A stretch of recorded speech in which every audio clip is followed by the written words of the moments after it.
donde vamos a hablar un poquito de insuficiencia respiratoria aguda, las características de la intervención nutricional más importantes.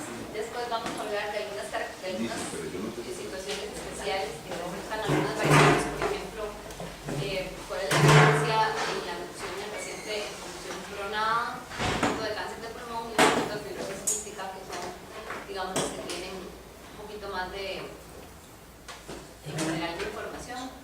La idea es hacer una revisión bastante rápida porque, bueno, ahí traje una calorimetría indirecta para que más o menos la conozcan. No está funcionando, el sensor de oxígeno no se puede cambiar, pero por lo menos vamos a ver qué son los parámetros que mida y ya lo habíamos visto desde la primera clase. Además, hoy contamos con la presencia de los representantes del INBORI, que era lo que les hablaba de composición corporal. Entonces hay alguno que nos sirva de modelo para poder hacer un análisis de la composición corporal. Básicamente con eso nos va a dar todo las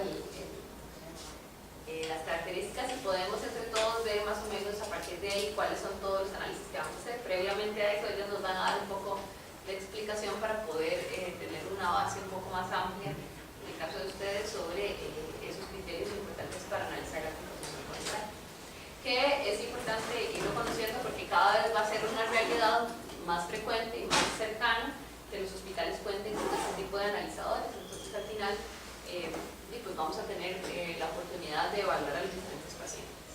Y además hay un dinamómetro ahí que también quiero que lo conozcan, que lo prueben, porque ya se está usando aquí en Calderón.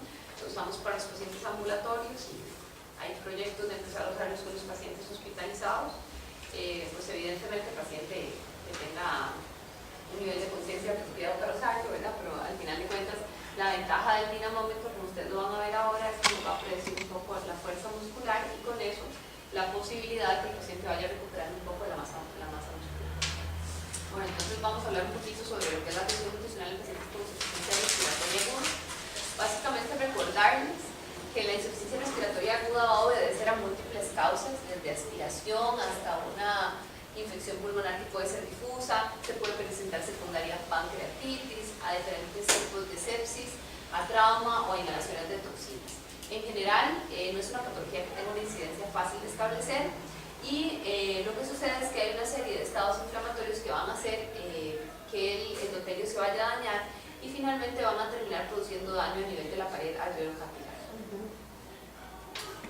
Desde las características fisiopatológicas y patológicas, una de las cosas más importantes es que hay un incremento de la permeabilidad capilar y finalmente, patológicamente, se van a establecer tres fases. La primera fase es la exudativa, que es entre el día 1 y el día 7. Segundo, la fase proliferativa, que es entre el día 7 y el día 21. Y por último, la fase de fibrosis, que es luego del día 21. Esta fase última de fibrosis básicamente es una fase que requiere un proceso meramente anabólico, ¿verdad? Porque es un proceso de cicatrización y ese tipo de cosas. Entonces, pues va a tener una incidencia directa en lo que son los requerimientos del paciente. Entonces, ya entrando específicamente en la parte nutricional, metabólicamente vamos a tener cambios muy significativos y van a haber algunas situaciones que van a contraponerse y entonces hay que determinar según la evidencia cuál es el manejo más apropiado. Por ejemplo, vamos a tener un incremento en las necesidades energéticas del paciente, sin embargo hay una desviación hacia el metabolismo anaerobio por la deficiencia en el oxígeno, ¿verdad? Entonces evidentemente se van a alterar la mayor cantidad de vías anaerobias para poder suplir esas necesidades de energía. Hay un incremento en la utilización del oxígeno por las diferentes células, por el estado inflamatorio y una disfunción mitocondrial. Entonces finalmente tenemos necesidades aumentadas, pero como vamos a ver y como lo hemos hablado en algunos otros momentos, cuando damos dietas muy altas en carbohidratos o energéticamente muy altas, vamos a hacer que el paciente pues tenga mayor cantidad y mayor producción de CO2 que finalmente podría empeorar el estado general del paciente. Con respecto al metabolismo de carbohidratos, vamos a tener un incremento en la utilización y en la captación de la glucosa periférica por todo lo que hemos hablado que ya se da en todos los procesos inflamatorios en los que el paciente pues, tiene un incremento de estas necesidades.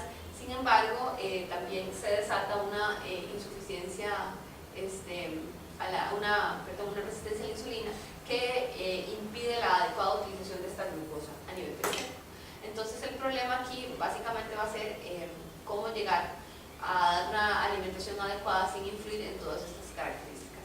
Vamos a encontrar también hiperlactemia, vamos a encontrar gluconeogénesis a partir de, sobre todo, aminoácidos, lo que va a ser un problema porque nos va a afectar todavía más la masa muscular, que ya hemos hablado bastante de esto, porque sobre todo los pacientes que van a tener, por ejemplo, un síndrome de insuficiencia respiratoria aguda, pues vamos a tener mayor dificultad si ya tenemos una afectación directa del diafragma en estas circunstancias. Y lo que hablamos anteriormente de la resistencia a la insulina, que finalmente es como que ustedes le sirvan con mucha hambre en una mesa y le amarren la boca, ¿verdad? Entonces las células no la pueden utilizar, entonces en general se siguen disparando los mecanismos para poder elevar la glucosa con todos los daños que ya son conocidos de la hiperglicemia en general.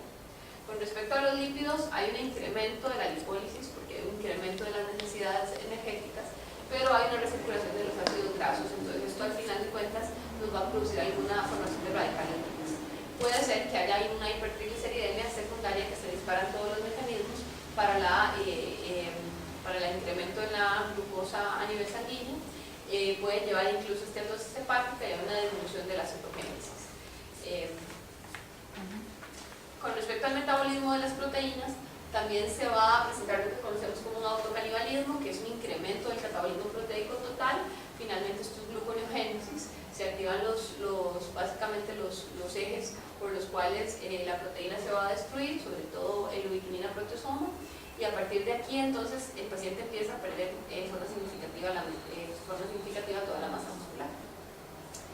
En fases ya más avanzadas vamos a tener un incremento en la síntesis proteica total y un incremento en la producción de urea.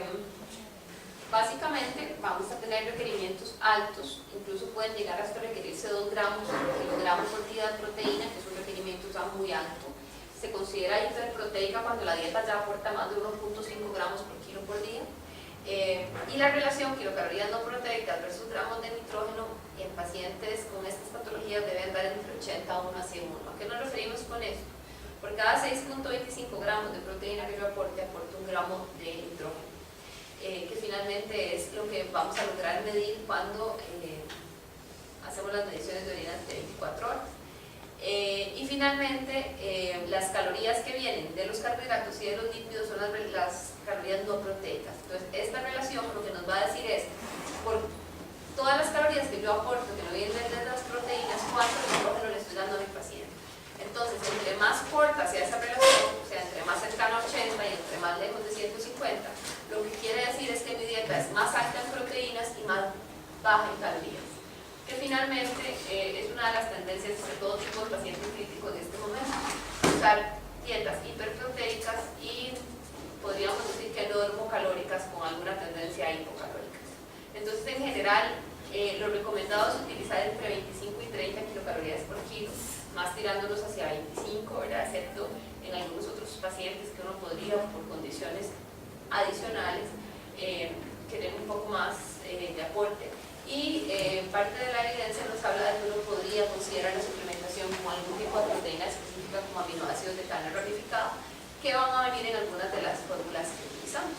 Entonces, el cálculo básicamente se haría así, colocando 2 gramos por kilo por día, con una relación que permita dar un aporte grande de proteínas y un aporte de calorías normales, que van a dar cerca de 25 kilocalorías por kilo. Y ojalá esa proteína pueda ser a base de estos aminoácidos.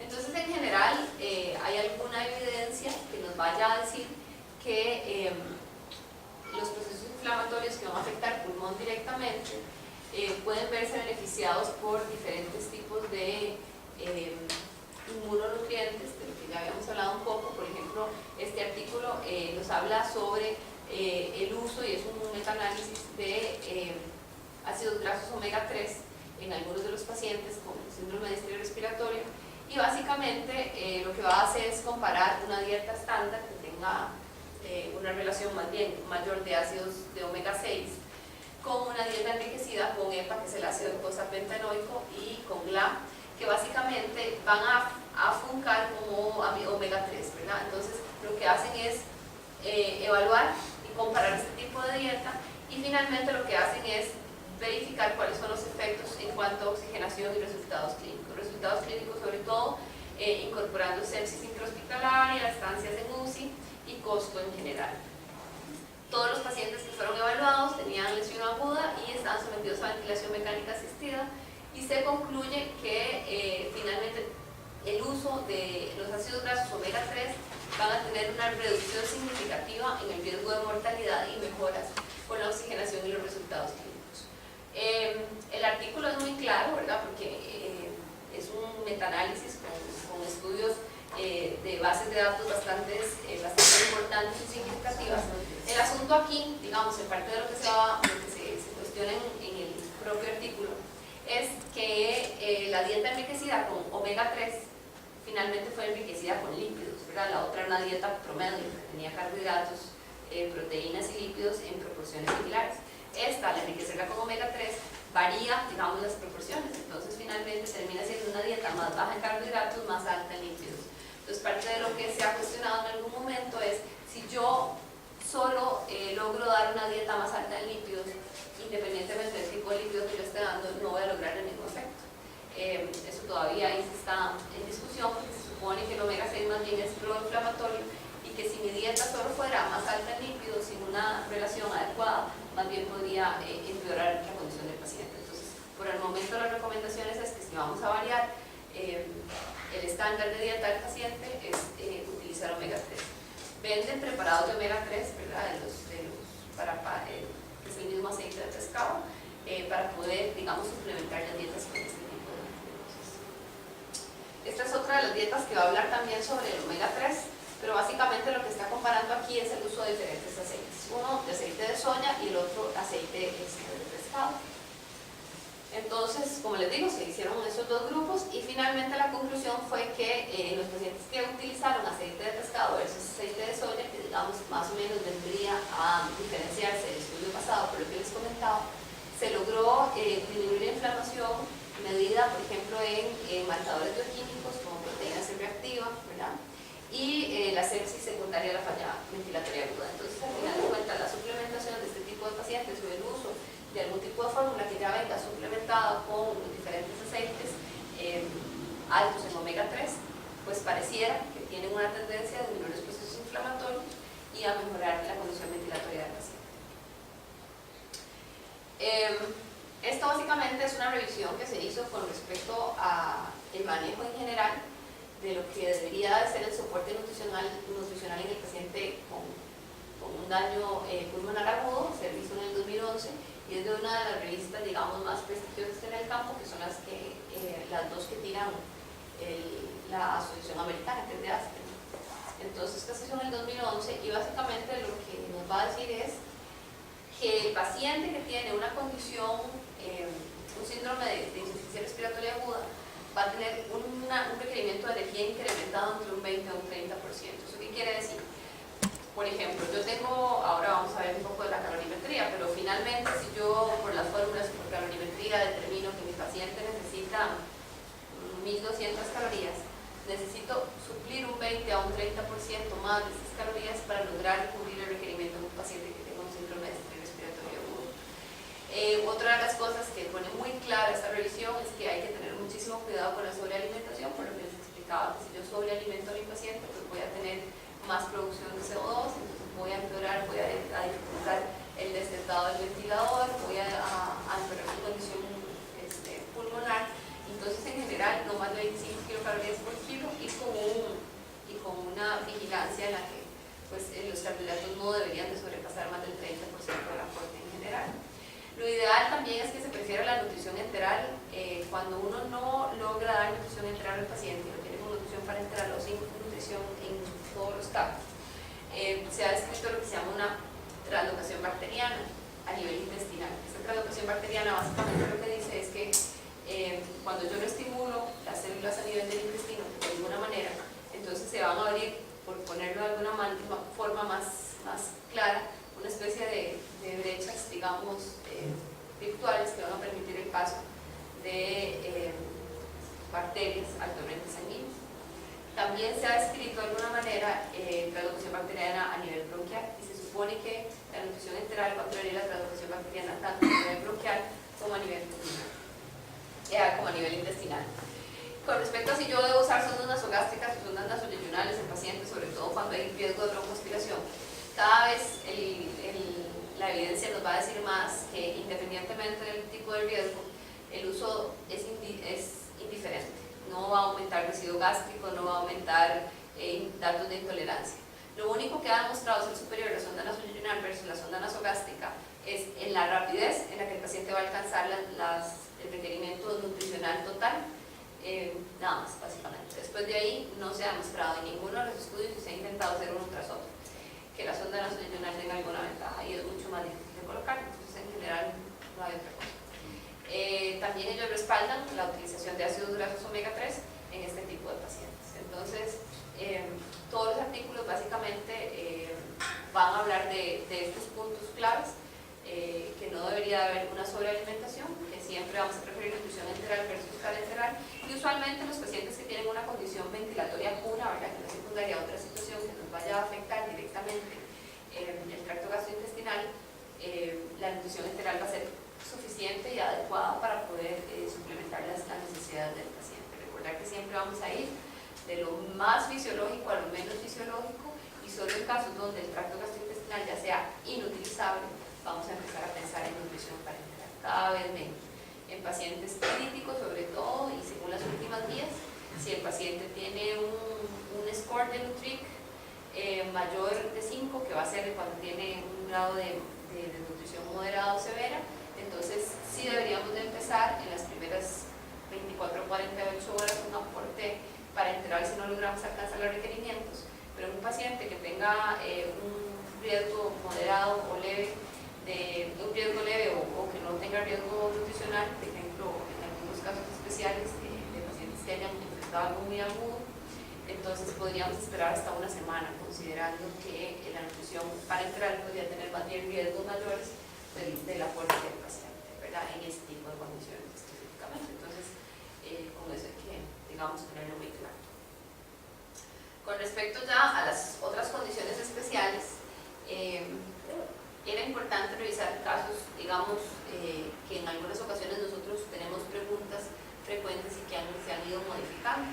Hace algún tiempo se hablaba de que el paciente en posición pronada no debería alimentarse porque se incrementaban los riesgos de broncoaspiración y que se aumentaban los residuos gástricos, etcétera, etcétera.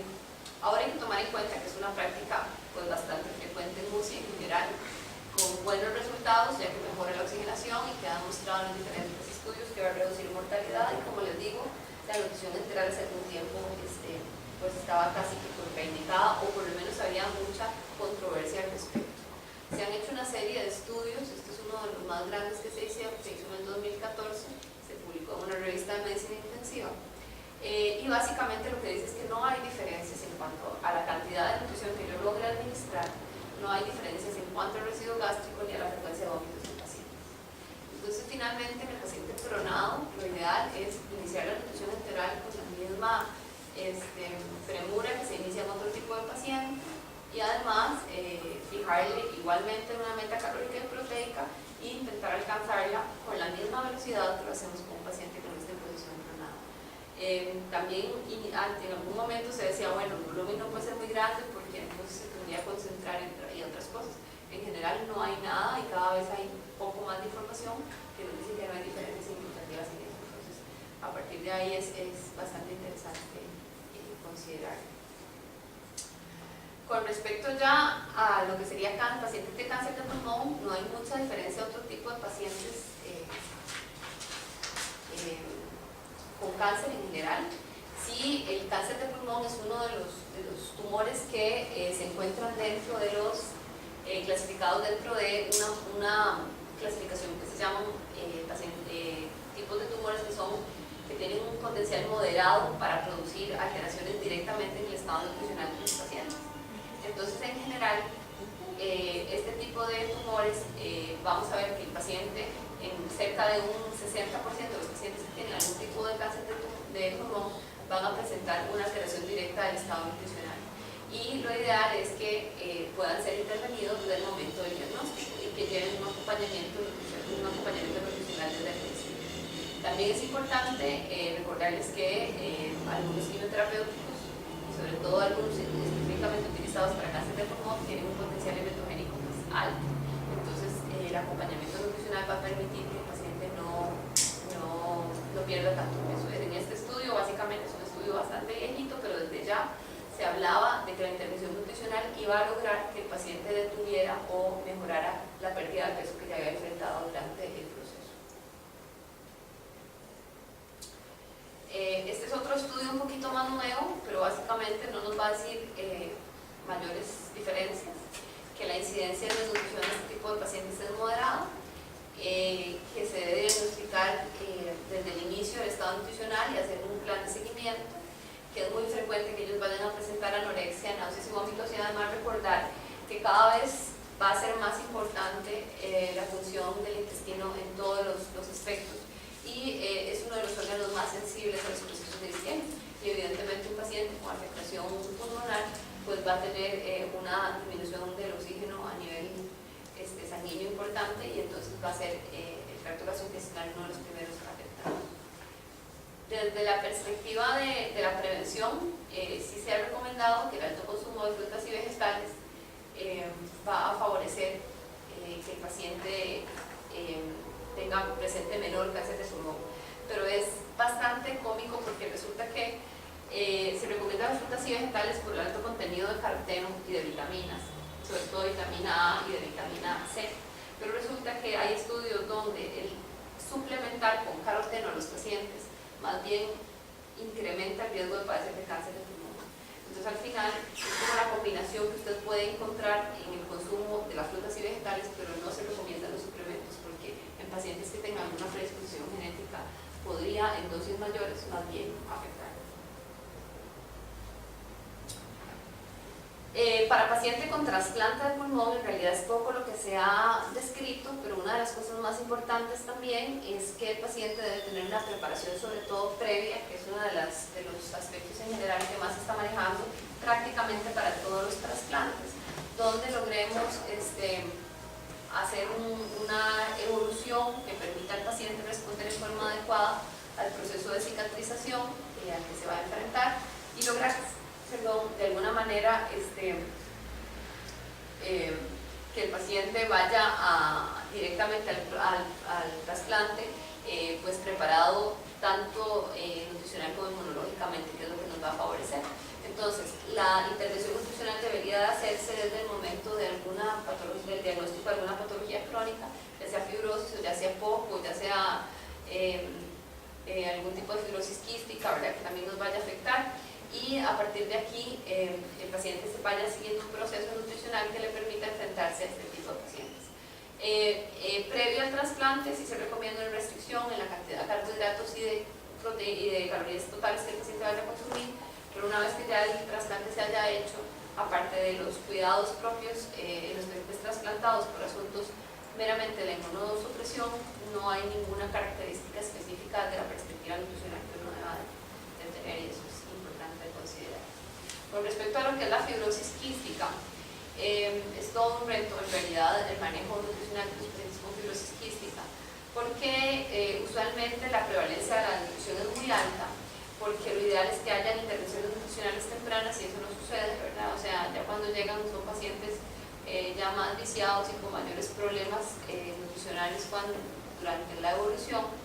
Y una de las cosas más importantes es que los diferentes estudios han demostrado que el estado nutricional pues, va a ser directamente proporcional a la función pulmonar. O sea, entre mejor está el paciente, mejor va a ser la función pulmonar. Es frecuente, como parte del ente de fibrosis quística, que el paciente tenga una insuficiencia pancreática, y al tener una insuficiencia pancreática, pues ya en general todo el proceso de el metabolismo de los nutrientes va a estar alterado, la secreción en general de líquido pancreático lleno y rico en enzimas pues no va a ser tan eficiente, y a la hora pues de poder procesar todos los alimentos a nivel de intestino delgado, pues entonces vamos a tener muchísimas más limitaciones, lo que va a llevar a un proceso indiscutible de malabsorción. Entonces el paciente no va a poder enfrentar adecuadamente todas las situaciones a las que está siendo sometido.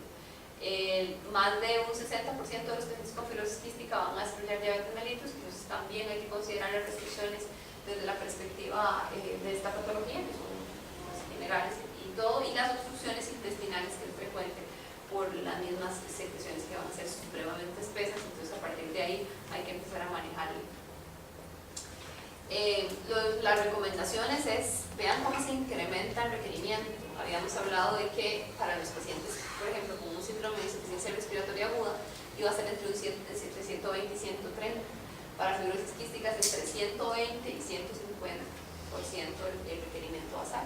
O sea, básicamente casi que se podría manejar como un paciente politraumatizado, digamos, con respecto a las necesidades de calorías, ¿verdad?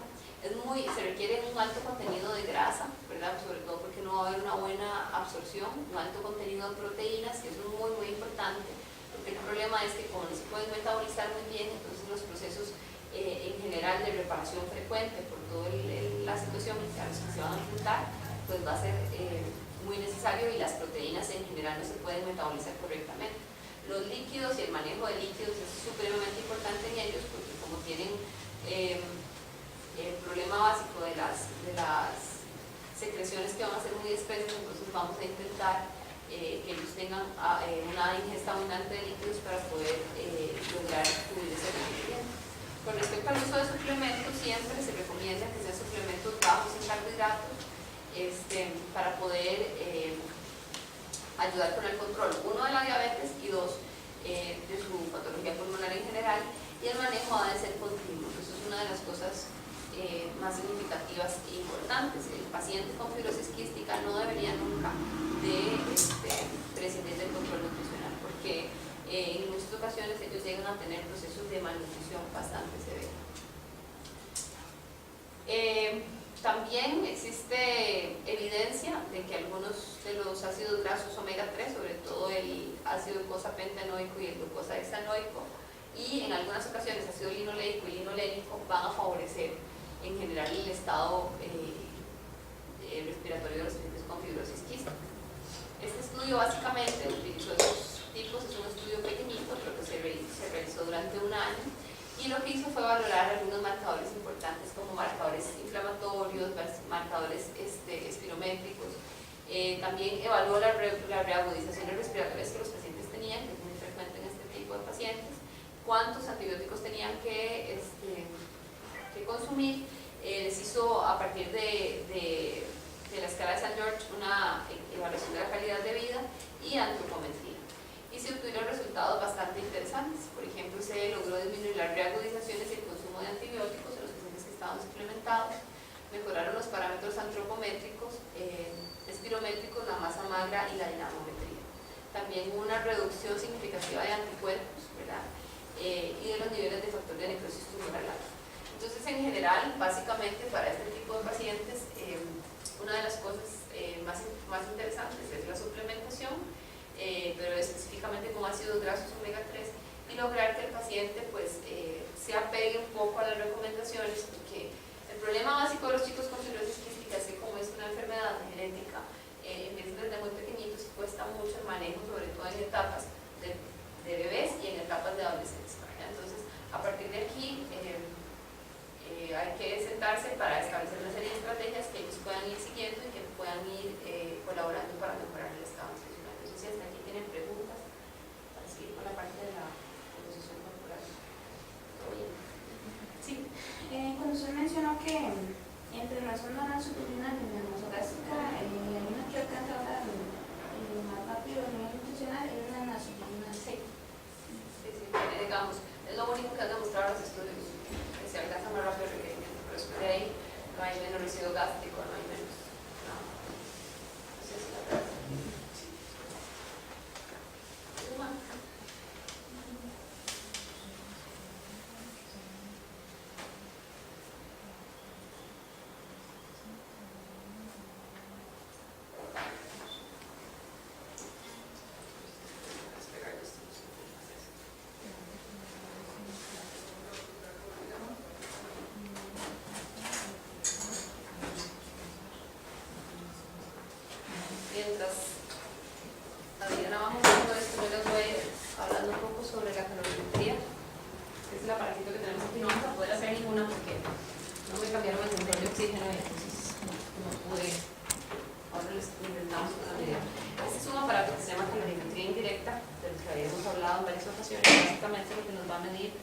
es la necesidad específicamente de calorías que tiene cada paciente. Entonces, a partir de este aparatito, vamos a ver si logramos ver una función aquí.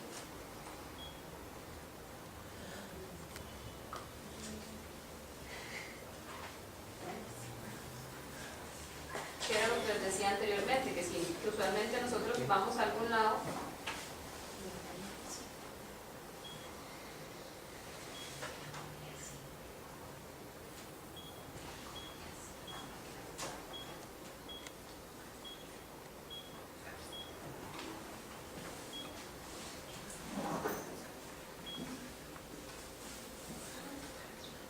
¿Y ese aparatito lo tienen en el hospital? hay uno en el hospital de estos, pero no lo tenemos nosotros, sino es este aparatito portátil tan bonito, tan chiquito. Este es mío personal. En el hospital tiene uno terapia respiratoria que lo maneja Henry, ¿verdad? Entonces, en algunas ocasiones, sobre todo para los pacientes ambulatorios, es que lo ideal, digamos, hay uno pequeñito que uno puede utilizar, digamos, en paciente, como este se podría utilizar fácilmente en paciente encamado. Lo que pasa es que este no se puede utilizar para paciente con ventilador. Hay algunos ventiladores propios del hospital que ya miden calorimetría, necesitan nada más un cablecito para medir el CO2. Entonces, sí, a partir de ahí, en el paciente crítico lo recomendado es calcularles con eso. Pero básicamente este aparatito le da a usted el requerimiento calórico y el porcentaje de predicción. Básicamente, ¿eso qué quiere decir? El aparato, usted le mete los datos, que le mete la edad, el peso, la talla, el sexo del paciente, y a partir de ahí, entonces, por una ecuación específica fija que usted necesita 1000 calorías. Pero lo que yo les decía, si yo digo que yo peso 50 kilos, que mido 1,57, independientemente de lo que yo haga de ejercicio, de cómo sea mi composición corporal, que eso ahora es lo que vamos a hablar un poco más, el aparato, una fórmula me va a dar que necesito 1200 calorías base, más lo que yo haga de actividad física, que tengo que poner un índice, digamos, de actividad física, pero calculado por mí, más un índice de estrés si estoy enferma, digamos, el factor térmico de los alimentos y otras cosas. Pero eso lo va a hacer a partir de mi peso y de mi talla usual, ¿verdad? Pero si yo uso una calorimetría indirecta, esta específicamente lo que va a medir es la cantidad de CO2 que yo excreto y la cantidad de oxígeno que yo consumo. Y a partir de aquí, que va a depender de mi metabolismo específicamente, me va a decir cuál es mi requerimiento.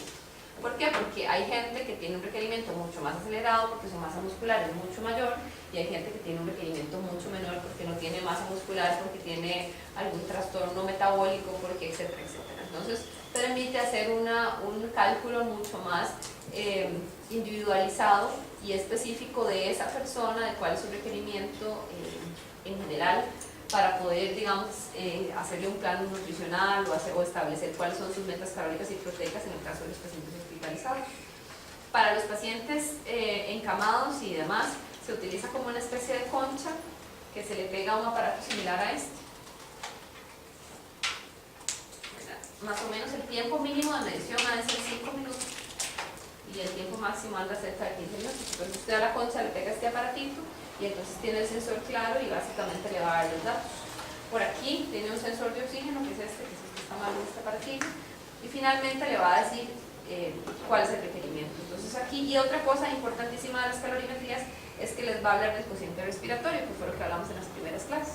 El cociente respiratorio es la relación entre CO2 y oxígeno, y finalmente le va a decir a usted si su alimentación está siendo mixta, si es prioritaria de consumo de carbohidratos, si es prioritaria de consumo de lípidos, si es prioritaria de consumo de proteínas. Entonces permite también desde alguna perspectiva orientar hacia qué es lo que está pasando con el paciente. Entonces, usualmente, pero como les digo, tiene problemas con eso. Después de que uno hace estos factores de predicción, termina con el paciente y lo que hace es que le imprime un resultado base ahí donde le dice eso. En el hospital nosotros lo hacemos sobre todo para los pacientes que tenemos mucha limitación, por ejemplo, para que ganen peso, que es el paciente que está yendo a la consulta externa, que no gana peso, que le tenemos una dieta adecuada, que el paciente parece adecuado, ¿verdad? Porque también esa es otra cosa, que el paciente parece adecuado y que aún así no gana peso, que es lo que está pasando ahí. Entonces a veces uno le pide a Henry que les haga una calorimetría y resulta que el paciente tiene un requerimiento voladísimo y no le estamos llegando, ¿verdad? Que es en muchas ocasiones lo que nos pasa, porque En muchas ocasiones el paciente no logra alcanzar ese requerimiento porque no está indicado, no porque el paciente no sea esforzado, sino porque nosotros le tenemos una meta mucho más baja, porque las fórmulas de predicción nos están dando mucho más bajas. Entonces es mucho más individualizado y, por ejemplo, lo que se recomienda en unidades críticos ya high, ¿verdad?, evolucionadas, es que en los pacientes críticos se esté haciendo calorimetrías diarias para poder reajustar el requerimiento del paciente diariamente, cosa que obviamente nosotros no hacemos ni podemos hacer todavía, pero tal vez algún día. Porque si ya con los ventiladores nuevos, si tienen eso y se consiguen sus cablecitos, el paciente va a estar teniendo mediciones frecuentes, entonces ahí ya no va a haber mayores dificultades, nada más tendríamos que ver cómo está la cosa para poderlo hacer, y eso nos daríamos. Pero en general a esto vamos, o sea, este es el tipo de, digamos, de dispositivo que uno podría tener y adaptarlo, digamos, específicamente al paciente en el caso. Lo que pasa es que así donde ustedes lo ven es caro, tampoco es tan sencillo. Bueno, les voy a dar chance para que escuchen esa parte que es la composición corporal y después vemos eso. Ya vayan pensando quién va a ser el modelo. Buenas tardes. Mi nombre es Elena Badilla y mi compañera Alicia Sánchez. Nosotros venimos de parte de Farmatel Medical y somos los distribuidores exclusivos acá en el país de los analizadores de composición corporal InBody. Hoy les trajimos uno para que lo vean, lo conozcan y vamos a verlo un poco más en detalle, que es el InBody S10. Nosotros... Perdón, Adriana, la idea de ese analizador, y es bueno que lo vayan conociendo y demás, es que probablemente ya el hospital se va a contar con uno, digamos. Nosotros tenemos diferentes plataformas para pacientes que se pueden subir, por ejemplo, a la plataforma donde toman los electrodos, pero también está este, que es para pacientes encamados, cuando es difícil que ellos estén por un tiempo estables o se suban a un equipo. Entonces este nada más les colocamos los electrodos, que hay electrodos de prensa o electrodos también adhesivos. Este es el S10. En este momento InBody es la tecnología más avanzada que tenemos para analizar la composición corporal y está aprobado por FDA. Además tiene certificaciones a nivel mundial, es distribuido por más de 20 países. Para hacer un pequeño repaso de qué es el PIA, qué es lo que usa InBody para hacer el análisis de composición corporal, entonces es recordar que es medir la impedancia del cuerpo aplicando una corriente externa. Entonces, esa corriente alterna la electricidad que se envía a los diferentes segmentos del cuerpo. ¿Y cómo se mide esa impedancia? Es la suma de la resistencia más la reactancia. Entonces, ¿cómo pasa esa electricidad? Usando el agua como conductor es lo que se forma la resistencia, cuando va pasando el agua al paso de la electricidad. Y no solo somos agua, entonces al tratar de entrar o salir de la membrana celular, ahí también se crea una reactancia. Entonces, esa resistencia más la reactancia es la impedancia que se mide. ¿Por qué la tecnología InBody es diferente a una balanza tradicional o a las pesas o lo que estamos acostumbrados a usar para análisis de composición corporal? Vamos a ver cuáles son las diferencias. Hace una medición de cada segmento del cuerpo, entonces ya no solo toma el cuerpo como un solo cilindro y nos dice, bueno, esta persona que pesa 50 kilos tiene 20% de grasa, sino que nos dice, no, esta persona en su brazo derecho, en su brazo izquierdo, en su pierna derecha, en su pierna izquierda y el tronco, que ahorita vamos a ver por qué es también importante tomarlo en cuenta, nos va a decir cuánta agua, cuánta masa muscular, cuánta grasa hay en cada parte del cuerpo. ¿Por qué no podemos omitir el tronco? Porque hay equipo de bioimpedancia que también mide los segmentos, pero no toma en cuenta el tronco. Ahí es, si omitimos el tronco es como omitir la mitad del cuerpo, porque ahí también hay agua, hay masa muscular, hay grasa. Entonces eso nos ayuda a que el análisis sea más preciso. Entonces toma 5 partes, cada brazo, cada pierna y el tronco, 5 segmentos. También una diferenciación son las frecuencias que usa.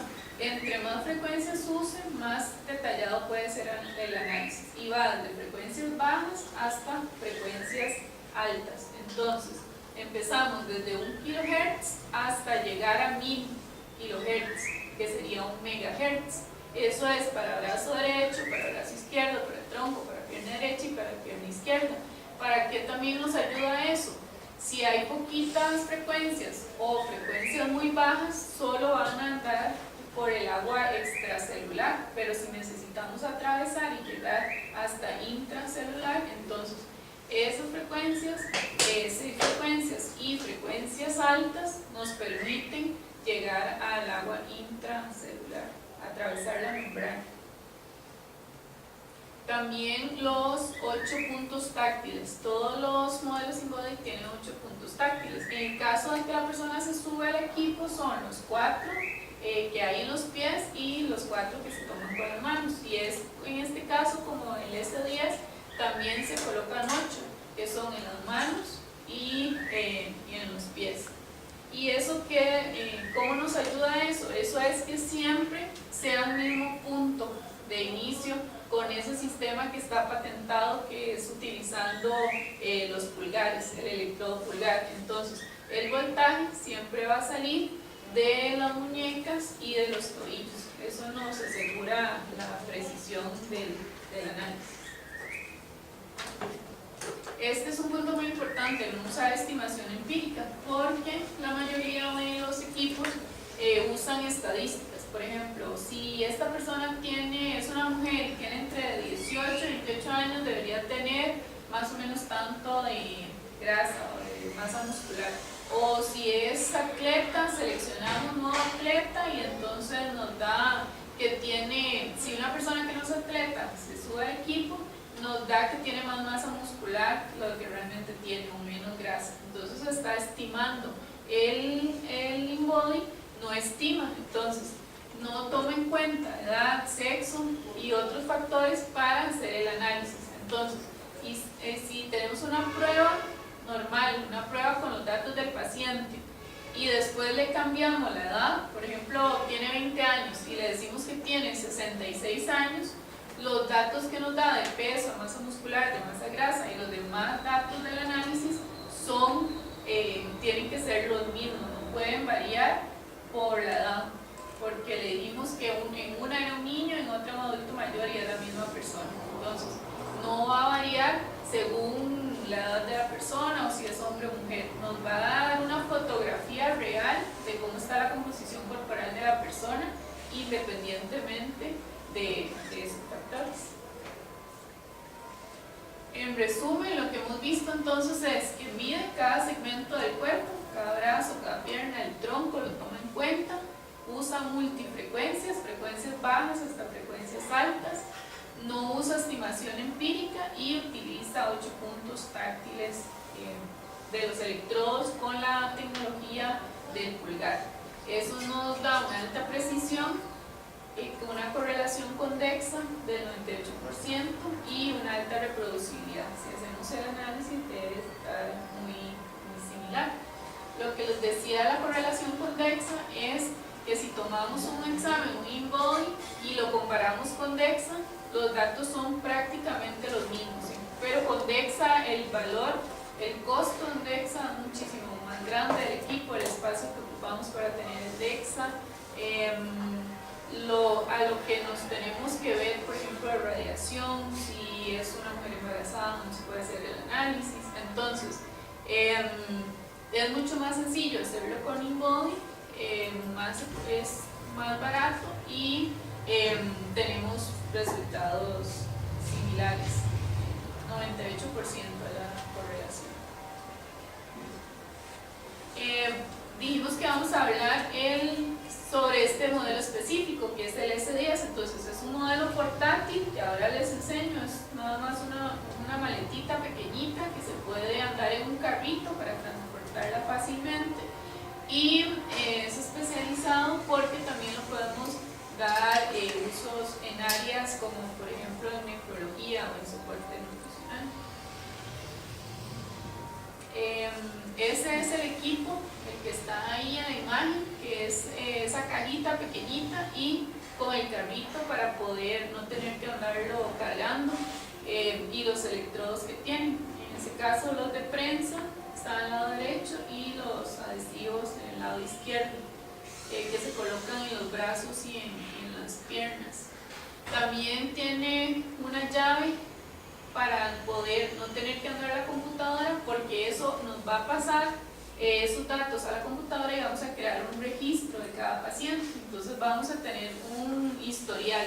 Le hicimos el análisis al paciente hoy y podemos compararlo con la siguiente vez que analizamos a ese paciente. Entonces vamos a crear una carpetita de cada paciente y ahí vamos a ir almacenando los diferentes análisis. Entonces no vamos a andar la computadora, el carrito y haciendo el análisis al paciente, solo hacemos el análisis directamente y luego con la llavecita se pasa la información para tener el registro digital a la computadora.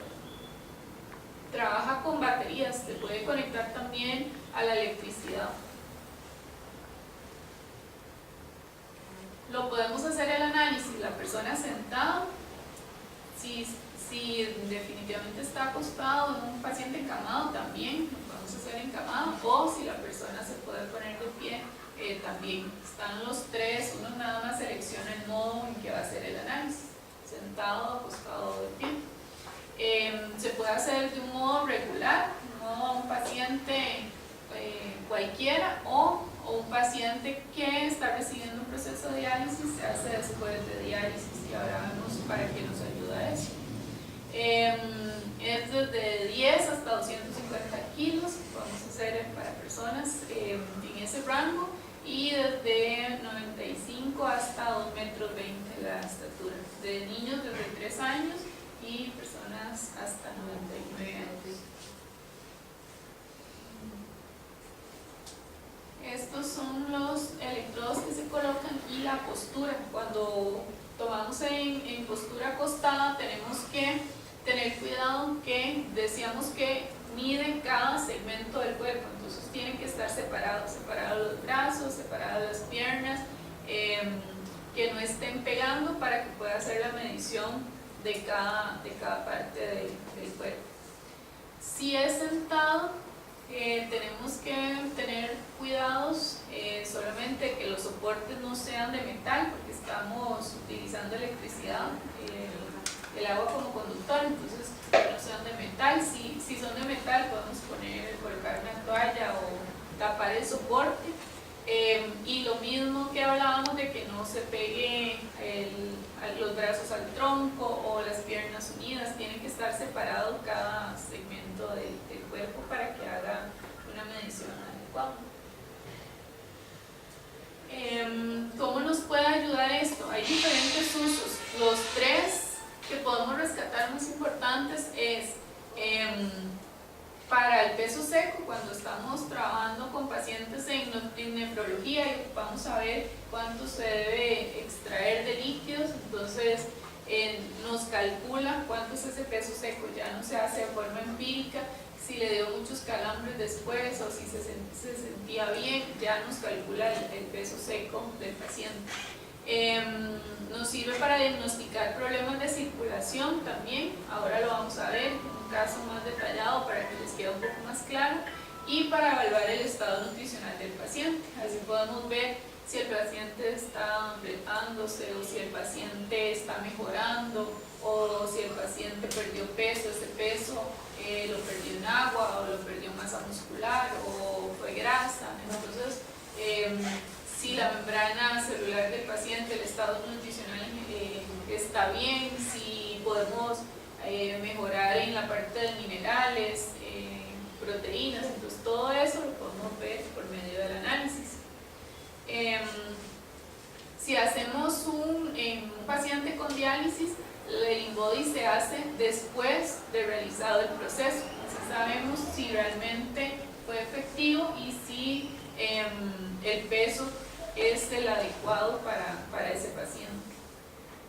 Decíamos que hay diferentes resultados que podemos obtener, entonces son bastantes resultados. Algunos es el agua corporal total, el agua extracelular, proteínas, minerales, la masa muscular para cada segmento del cuerpo, la masa grasa también para cada segmento del cuerpo, el nivel de grasa, el área de grasa visceral, nos va creando un registro, un historial de los diferentes factores que vamos analizando. La tasa metabólica basal también nos la calcula según la masa libre de grasa que tenga esa persona. Ahora vemos en el ejemplo, cuando hagamos un análisis, una hoja de resultados y todos los datos que podemos obtener. En la hoja de resultados hay diferentes tipos. Hay hojas de resultados para composición corporal y hay hojas de resultados para líquidos. Entonces depende, si queremos evaluar el estado nutricional, usamos un tipo de hoja. Si queremos usarlo en la parte de nefrología, en un proceso de diálisis, usamos hoja para los líquidos. Porque también nos da la parte de líquidos, si una persona está reteniendo líquidos, si queremos saber, por ejemplo, si es una pierna o si es en el brazo o si tiene ascitis, podemos verlo dependiendo también por segmentos. Como nos da la masa muscular y la grasa por segmentos, también nos da el agua corporal por cada segmento del cuerpo. Entonces, por ejemplo, nosotros estos puntitos de este gráfico, lo ideal es que estén entre punto 36, punto 38, ya punto 0.39, ya tenemos un ligero, está por encima de, y alto es entre punto 40 y punto 43. Entonces, hacemos un proceso de un paciente con diálisis y vemos si esos puntitos están en el rango de normalidad. Nos dice para cada pierna, para el tronco y para cada brazo. Entonces, si nosotros hicimos el proceso de diálisis y después hacemos la medición y no está dentro del rango normal, eso nos indica que pudo haber pasado. Puede ser que no se extrajo el suficiente líquido que debería, o si es en el caso contrario, que está muy bajo, que más bien quedó líquido que se debía extraer. Entonces, eso nos indica para cada segmento del cuerpo si está dentro del rango de normalidad. Ahí, por ejemplo, podemos verlo donde acá el tronco y las piernas todavía está aumentado ligeramente, está por encima de ese rango de normalidad. Esos datos nos sirven también para hacer